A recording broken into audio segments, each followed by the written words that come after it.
So I wanted to share something with you all, and I'm not really sure where to start. So I'm going to do my best here. Um, Obviously, one of the big things with people with ADHD and autism is the sensory overload. And if we think of the reason that sensory overload happens, it's because our bodies and brains take in far more information than a neurotypical person's brain or body does. And in a fast paced, more complex world in terms of sensory stimulation, it's becoming more frequently too much. And I do think that's partly linked, going off on a tangent, with why there's more diagnoses these days, because the complexity of the sensory stimulation coming in has rapidly increasing day by day. And my husband bought 2 new speakers for our TV, and there's now, I think it's a subwoofer, is that what they're called, the bassy things? There's now one of them as well. And our daughter had a very, very negative, strong reaction to these speakers when he first installed them, to the point that she demands that they're turned off when we're watching TV. Doesn't seem so bad if it's music coming through them, but when we're watching TV, she can't cope with it. She just goes into this kind of really negative, powerful overload reaction. So we're using the TV speakers.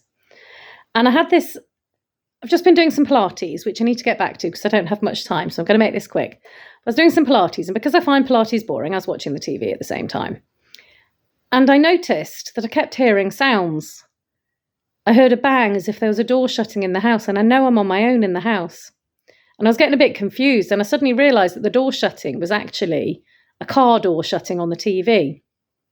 And I found it incredibly disorientating because my brain knows that the sound is coming from the TV, but because the sound is now in whatever the auditory equivalent of 3D is, or possibly even 4D, my brain can't understand, it can't comprehend where these sounds are coming from. So logically, I know the sounds are coming from the TV, but my brain is saying they're coming from around you, they're coming from your environment, and the experience is too immersive for my brain in this situation. And when I'm at the cinema, it's a bit different because I'm totally immersed by the film. There's nothing else going on around me. There's no other sounds that are familiar to me. Whereas in my home, the sounds are all really familiar. And so new sounds like I would get from the TV kind of set my my internal warning alarm off, like, oh, there's a sound. Where's that coming from? Has something hit a window? Is there a door banging downstairs? Has someone come in? And it sets me on this kind of slightly hypervigilant, high alert reaction when I'm trying to watch TV. And it suddenly struck me that maybe this is what my daughter's reacting to. And some of you will have heard of Temple Grandin. If you haven't, just have a look at some of her work. She is well known for working with animals and manufacturers, food manufacturers. So she goes into organizations where, for example, I remember there was a story of this farm where the cows just wouldn't go into the farm, and they were losing a lot of money because it was taking so long to get the cows into the farm, into the shed for milking. And she went in and she looked down at the ground and she kind of crawled around, got down at floor level, and she saw that from the perspective of a cow, there were 2 things that were bothering them. And I may have mixed this story up, but this is the kind of gist of what she did. There was a puddle with reflections. So they filled the puddle in so that and the reflections were scaring the cows. And there was a plastic bag hanging somewhere that was flapping in the wind. So this obviously only was an issue on wet days or windy days, and that's why they hadn't been able to find out what the problem was, because it wasn't consistent. But she found out what these triggers were. And I realised that I feel that my life at home with the kids, and also in the school setting, which I think is what the school is struggling with, it's about really trying to get to immerse yourself in that child's world, to understand where these triggers are coming from.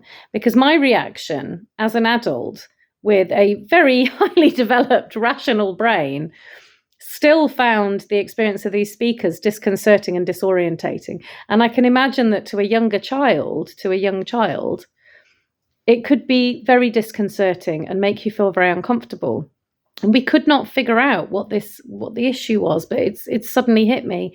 And so sometimes when our children are reacting in ways that we don't understand, or they have anxieties about things and we can't figure out what the trigger is, it really is about trying to put ourselves in their shoes, their height, do the activities they do in the places they do them, even if it means like hanging upside down on a sofa, whatever positions physically they're in, whatever environments they're in, we need to try and see it from their perspectives, because then we might see what they see, and then we might feel what they feel, and finally understand what the problem is and where the solution may lie.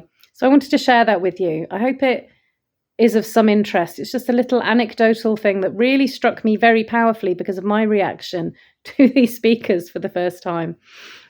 As always, please do let me know if you've got any questions or drop me any messages. I'm always interested to hear people's reactions and responses to these videos. Take care, everyone.